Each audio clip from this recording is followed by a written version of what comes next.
Buenas tardes. Hoy en una conexión con el Ecuador, conversando con Luisa María Grijalva, una amiga, compañera, con la cual tendremos la dicha de conversar en este espacio Grupos y Comunidades Voces Latinoamericanas. Buenos días en México, querida Luisa María. Buenas tardes en el Ecuador para ti. ¿Cómo estás? Hola Mario, buenas tardes con todos y con todas. Yo muy dichosa y sobre todo honrada de estar en este espacio donde las voces latinoamericanas de una u otra manera comienzan a resonar, ¿no? Y sobre todo en estos tiempos tan complejos. Tan complejos, tan convulsos, en donde la presencia de los grupos y las comunidades necesitan, requieren tener una mayor presencia. Es una tarea colectiva y por eso también esta propuesta autónoma e independiente de hacer este ciclo de conversaciones, grupos y comunidades, voces latinoamericanas. Agradecerte mucho, querida, ¿no? No, Por a tu ti Mario, voz, muchas gracias. por tu presencia, por tu tiempo. Sé que andas también llena de cosas. ¿Estás en Quito ahorita? Sí, ahorita me encuentro en Quito, trabajo en la Universidad Salesiana, soy justamente docente de psicología desde el área social y comunitaria y en realidad es un gran reto, ¿no? Porque al parecer todo el tema, el sistema en sí ha hecho que de una u otra manera todo lo social y comunitario se vea disminuido y pues la universidad no es la excepción. Exactamente, y de eso vamos a ir a estar tejiendo en estas palabras, en este diálogo, en esta conversación. Luisa María, ¿te parece que continuemos con tu presentación, que tú misma te presentes para las compañeras, compañeros y compañeres que nos van a estar mirando en algún momento, ¿no? En diferentes territorios de América Latina y del Caribe. Con gusto. Bueno, como ya les mencioné, trabajo en la Universidad Salesiana, soy docente y vengo más desde el ámbito social, comunitario e intercultural, que de hecho, a pesar de que el Ecuador es reconocido como un país plurinacional, intercultural, la psicología ni siquiera lo toca.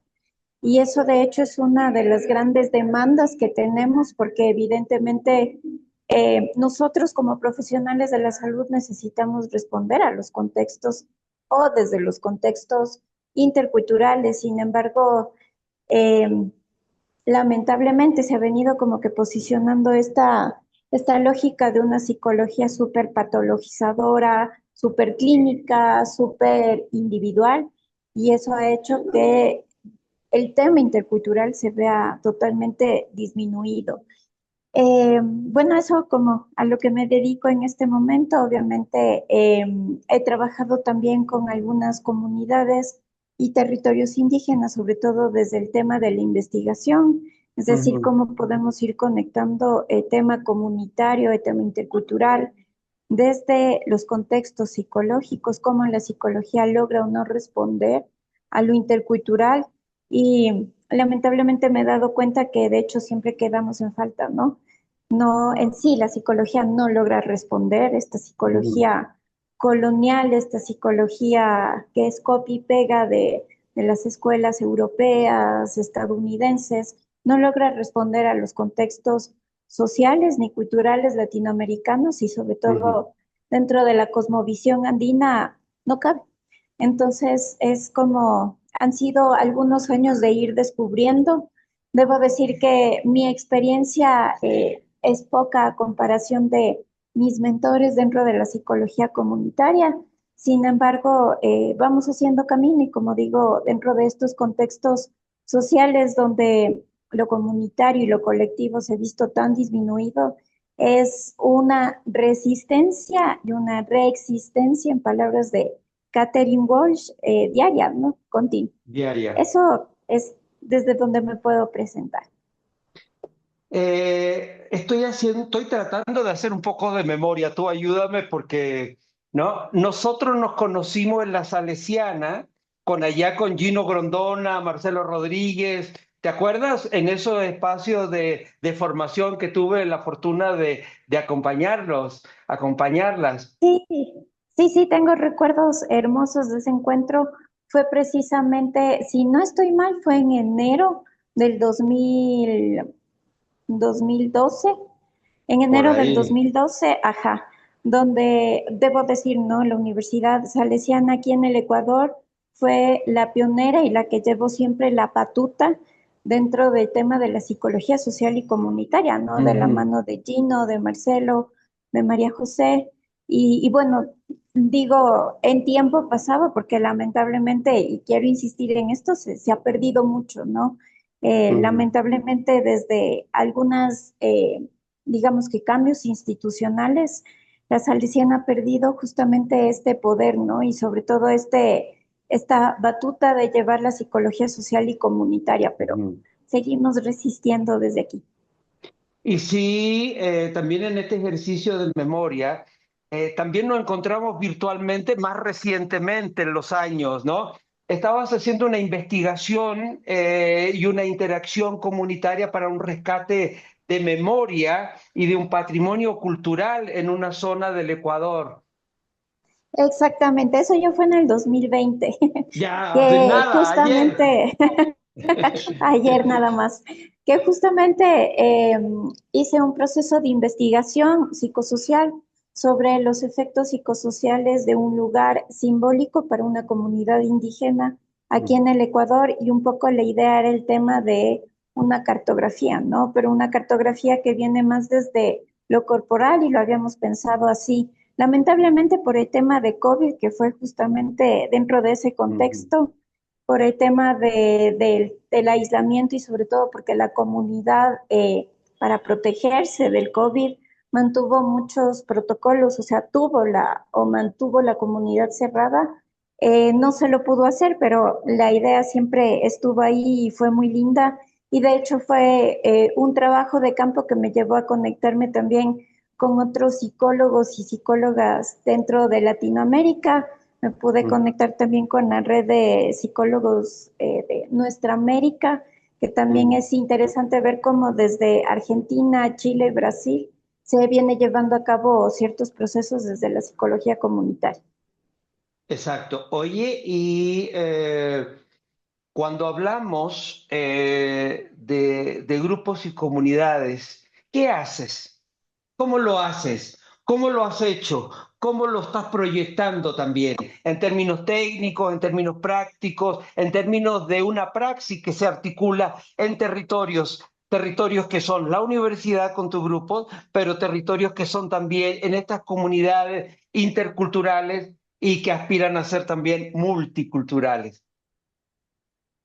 Sí, bueno, creo que de la teoría a la práctica hay muchas cosas que hay que repensar, ¿no?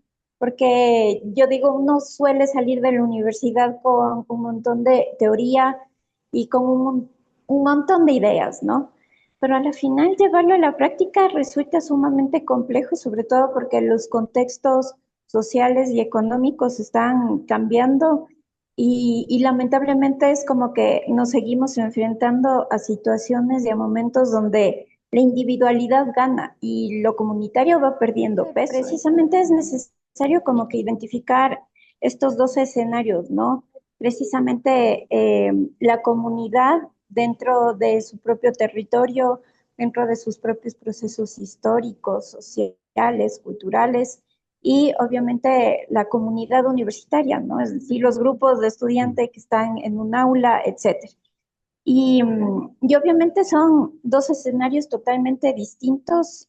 Sin embargo, creo que la psicología comunitaria de alguna otra manera te da una herramienta que es necesaria, que es, y sobre todo, creo yo, muy emergente en este tiempo, que es Ujú. trabajar con la comunidad, desde la comunidad y para la comunidad. Ujú. Porque obviamente en el Ecuador en estos últimos tiempos se han vivido temas políticos sumamente complejos, ¿no?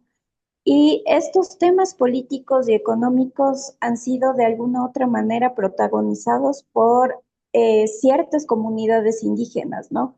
En el Ecuador históricamente, desde la época de los 80, 90, hemos tenido grandes levantamientos indígenas que de una u otra manera han caracterizado a las poblaciones indígenas y sobre todo eh, es reescribir una historia donde las poblaciones, los pueblos y nacionalidades indígenas no son como las víctimas de, sino al contrario, son los actores, son Ujú, las protagonistas, porque en su mayoría han sido lideresas ujú. indígenas de cambios y transformaciones, ¿no? Incluso de sostener lo comunitario. De hecho, yo siempre digo que en el Ecuador quienes sostienen lo comunitario son los pueblos y nacionalidades indígenas, amazónicos y afroecuatorianos. Es decir, desde Ujú. la interculturalidad sostenemos lo comunitario.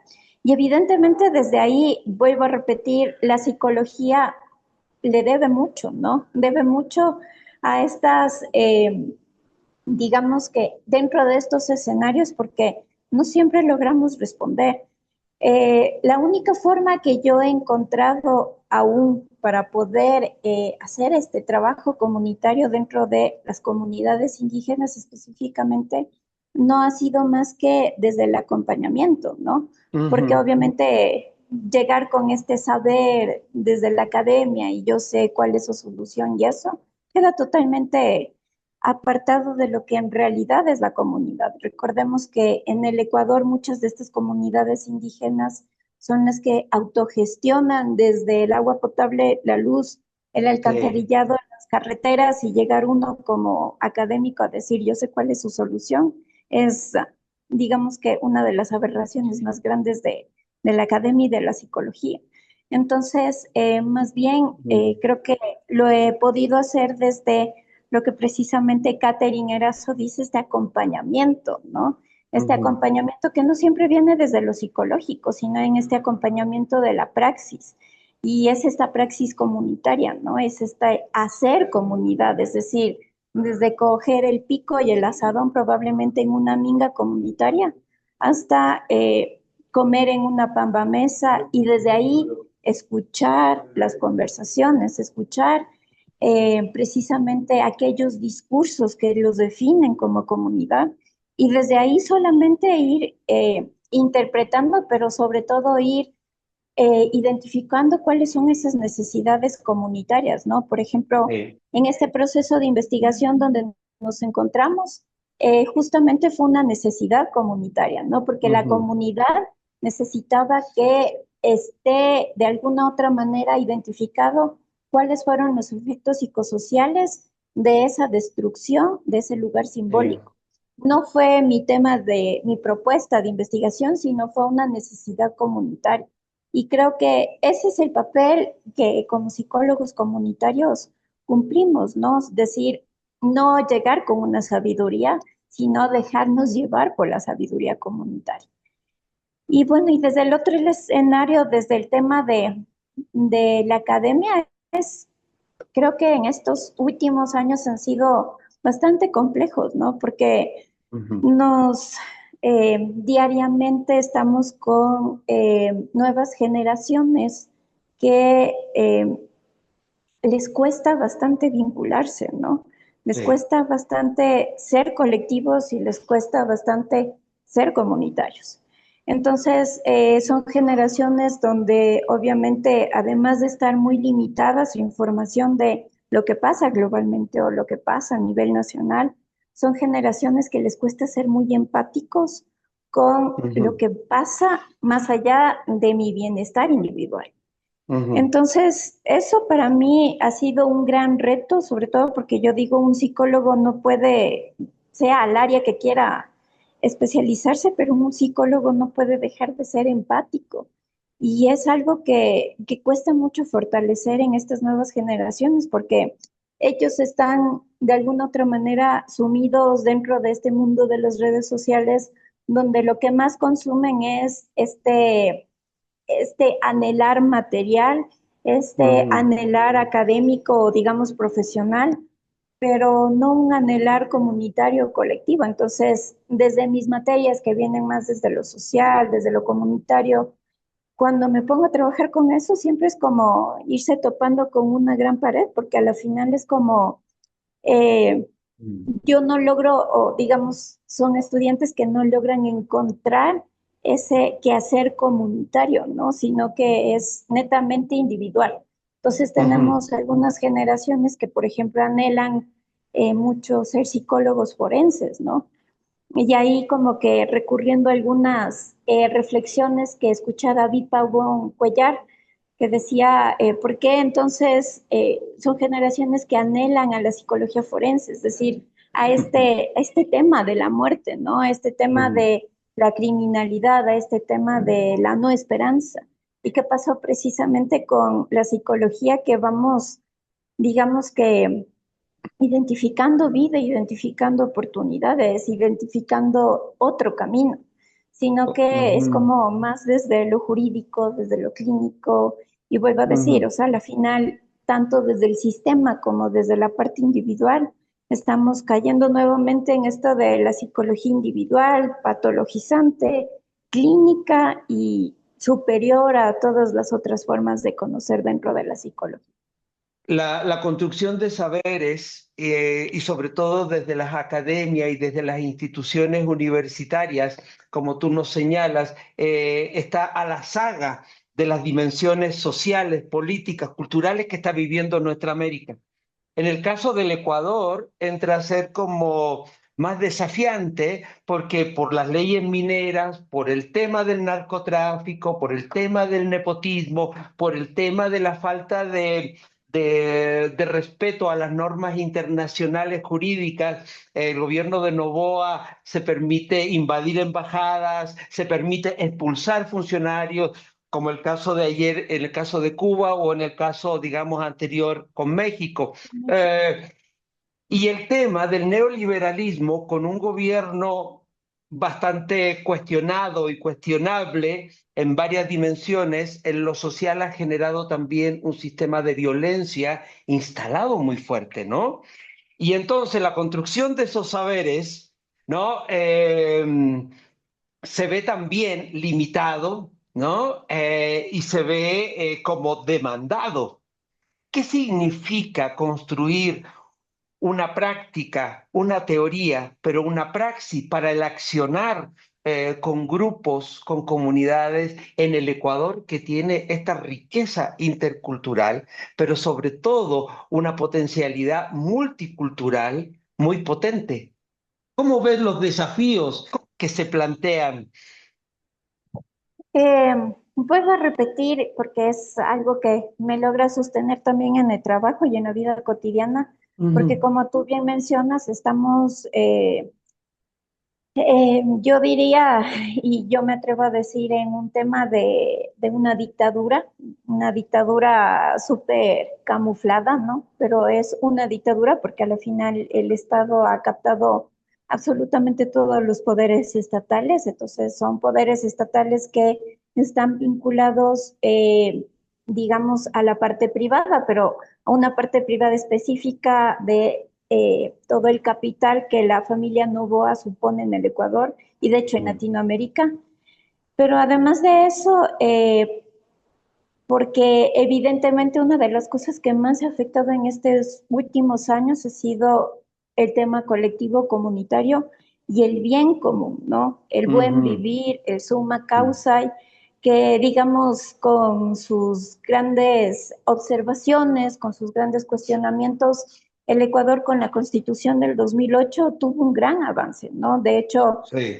hace poco estuvimos en las urnas tratando de defender lo poco que queda, que parte de eso es una constitución que en realidad es una constitución muy innovadora, a pesar de haber estado en el 2008, pero sigue estando vigente.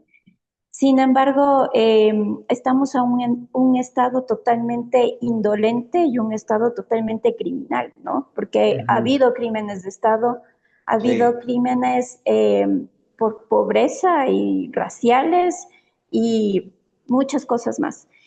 Y por eso me sostengo en esto de reexistir y resistir, ¿no? Esta Ujú. reexistencia y resistencia que, como te digo, paradójicamente siempre viene desde lo comunitario. O sea, en el Exacto. Ecuador, históricamente, las luchas sociales siempre han venido desde los contextos interculturales y comunitarios. Hace poco, en octubre, pasamos el último paro que fue precisamente Sí, frente a ciertas decisiones económicas que se tomaron de un montón, porque aquí diariamente se están tomando decisiones a pesar de que sean inconstitucionales, a pesar de que sean en contra de la mayoría de la decisión de la población, se toman decisiones. Y en este último paro, de hecho, fue una lectura bastante interesante porque ya son nuevas generaciones los que están resistiendo colectiva y ujú, comunitariamente dentro de las comunidades ujú, indígenas, ¿no? De ujú, hecho, en este último paro, quienes fueron este centro de quienes sostuvieron toda esta lucha social fueron precisamente comunidades andinas que están ubicadas en la Sierra Norte del Ecuador, específicamente en Otavalo, que de sí, hecho la nacionalidad, la cultura otavalo dentro del Ecuador ha sido súper importante no solamente para el tema del comercio, porque son grandes comerciantes. Yo siempre digo, a cualquier rincón del mundo que uno vaya, siempre va a uno haber tabaleño. una persona otavaleña vendiendo artesanías ecuatorianas, Mm, pero además de eso, porque logran tener una organización comunitaria, sí, ¿no? Se organizaron desde los territorios y las comunidades frente a un Estado que literalmente dio todo el dinero y el poder que tenía para, en conjunto con militares y policías, salir a estos territorios, invadir los territorios, porque la Constitución del 2008 precisamente determinó que los pueblos y nacionalidades indígenas tienen autodeterminación en sus propios territorios. ujú, Eso quiere decir que los militares y los policías no podían ingresar y aún así lo hicieron. Por eso hubo 3 personas muertas y fueron muertas, y hay videos que fueron precisamente asesinadas por los militares. Y de hecho fueron estas precisamente organizaciones comunitarias que siguen sosteniendo la resistencia, ¿no? A la final, haciendo una lectura también de las últimas elecciones, Leonidas Issa, que es uno de los representantes de los pueblos y nacionalidades indígenas, tuvo una muy buena votación. Y claro, ahí también nos enfrentamos a otros escenarios, ¿no? De racismo, clasismo, de todo este pensamiento colonial, creo que muy típico de los pueblos latinoamericanos, ¿no? De sí, sí, no identificarnos con aquellas raíces precisamente indígenas y de nuestra historia, con nuestros pueblos originarios, ¿no? ujú, Entonces, creo que dentro de este escenario es, vuelvo a repetir, la resistencia y la resistencia que muy bien lo desarrolla Catherine Walsh, que precisamente lo hacemos desde las propias instituciones, ¿no? En sí, justamente un conversatorio que ella estuvo en los últimos meses aquí en la universidad, ella precisamente cuestionaba, ¿no? Cómo las universidades a la final siguen siendo estas instituciones colonizadoras y del sistema que replican, ¿no? Los conocimientos, que replican los discursos, porque para eso fueron creadas. Y precisamente la mejor forma de resistir y reexistir dentro de estas instituciones es seguir en la lucha, ¿no? Y a la final exacto. nuestros discursos de resistencia y reexistencia llegan, sí, a nuevas generaciones, vuelvo a decir, son generaciones que son complejas, son más complicadas. Sin embargo, creo que también hay ciertos sectores, ciertos estudiantes que también a uno le dan como que esa esperanza, ¿no? Y ese anhelo, porque también son generaciones que también como que se van formando también en esto de ir cuestionando lo que probablemente esté establecido. Ya hay quienes sí están despertando ante ciertas cosas. Entonces creo que la resistencia y la reexistencia siguen el tema de la esperanza.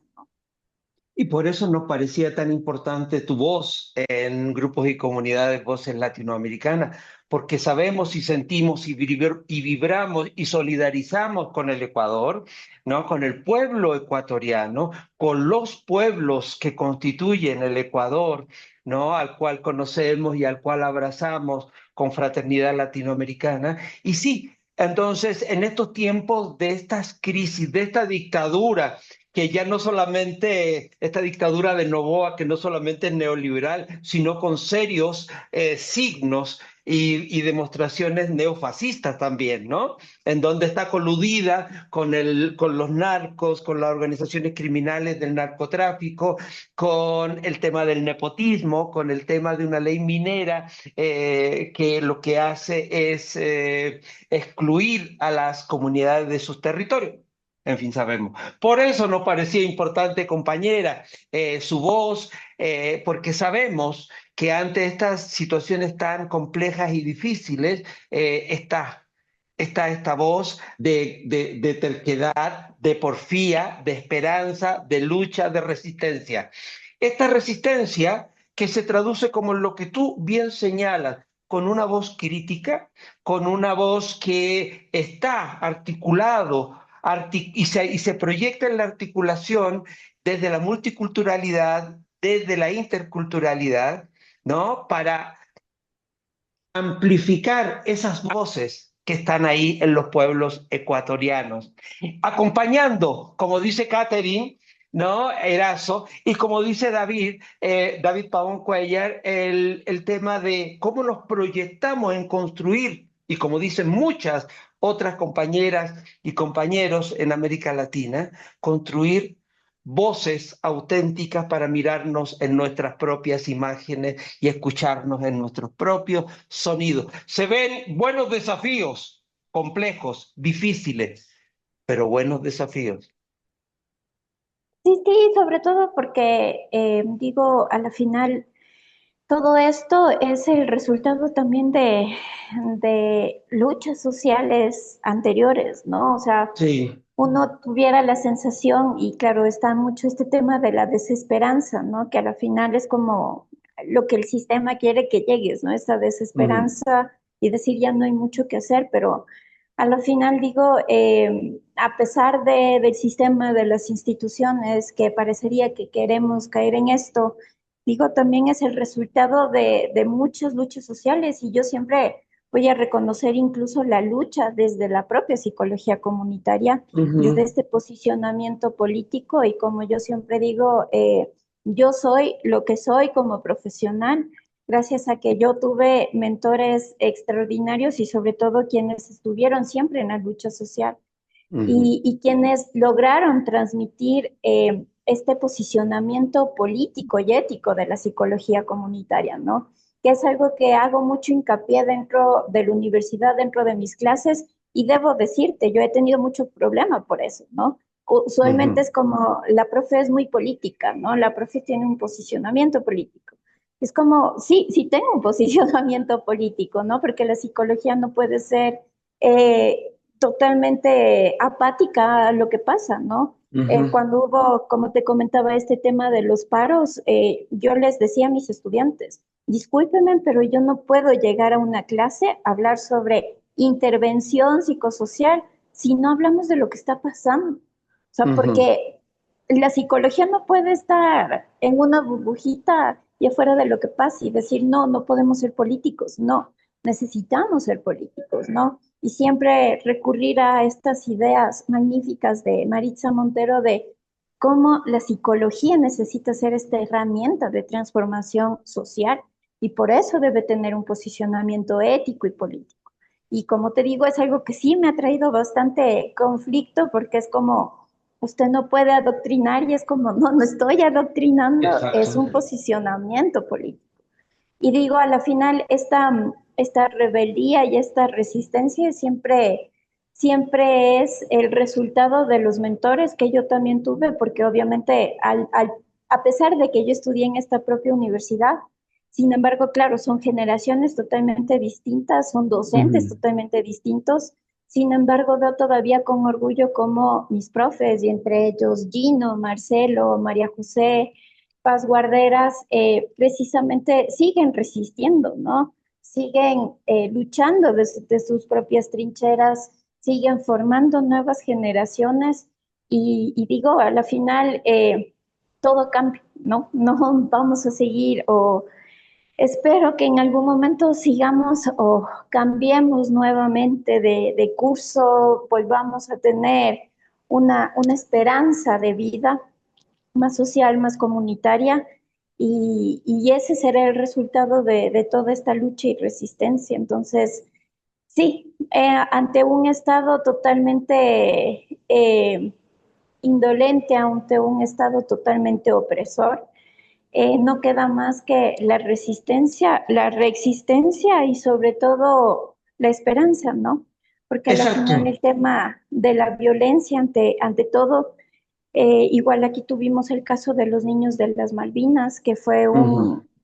un, un caso totalmente espeluznante, Sí, un caso racial y sí, clasista, porque se está racializando y criminalizando la pobreza.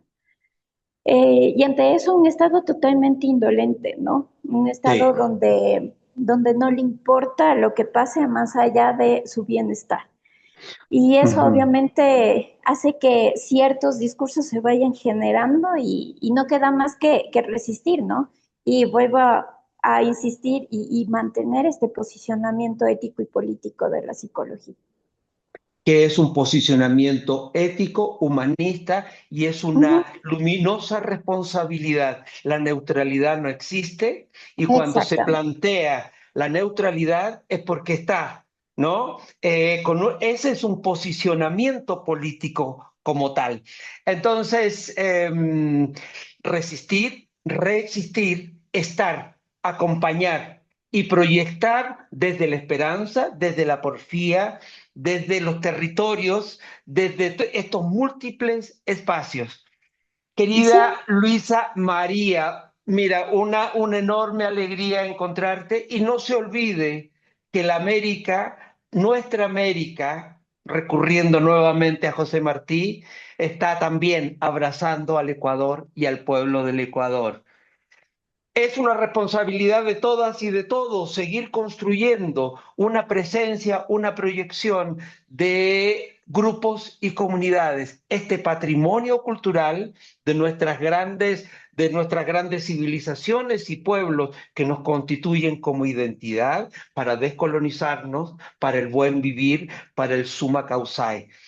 Querida, agradecerle muchísimo su palabra, sus prácticas, sus reflexiones para enriquecer este tejido de voces latinoamericanas, grupos y comunidades. no, Mario, a ti una vez más, muchísimas gracias y sobre todo para mí es un honor estar en estos espacios, es un honor compartir con ustedes quienes han sido siempre mi ideal a seguir porque los reconozco desde su trabajo profesional y sobre todo esa admiración, ¿no? Porque ahora entiendo que dedicarse desde lo ético, lo político y lo humanista a la psicología comunitaria es un trabajo que evidentemente en algún momento uno dice, en realidad iré por el camino correcto, pero cuando están este tipo de personas que en realidad van generando este tipo de cambios y de transformaciones que muchas veces no son grandes, ¿no? Porque a la final creo que nuestro camino está en aquellas cosas cotidianas y en aquellas cosas pequeñas que a la final sostienen grandes cambios, pero siempre, siempre mi reconocimiento y sobre todo, vuelvo a insistir, para mí es el honor de estar en este espacio y de tener este espacio para alzar la voz y sobre todo este espacio donde uno va insistiendo de que la psicología comunitaria puede ser precisamente la respuesta a muchas cosas, ¿no? Y sobre todo que la psicología comunitaria sigue siendo yo digo, es la base y el alma de la psicología en sí, porque si no hubiera lo comunitario y lo colectivo, los psicólogos no existiríamos, así de simple. Entonces, para mí es más bien el agrado y sobre todo ha sido hermoso volverte a encontrar. Querida, un abrazo desde el corazón para usted y para todas las compañeras, los compañeros y compañeras del Ecuador, a los cuales respeto y quiero y recuerdo siempre. Un abrazo, querida. Gracias, Mario. Y ojalá algún día te podamos tener otra vez aquí. Claro que sí, en una de esas ya sabes. Espero que sí. Gracias, Muchas claro que gracias, sí. Mario. Cuídate Hasta mucho. luego.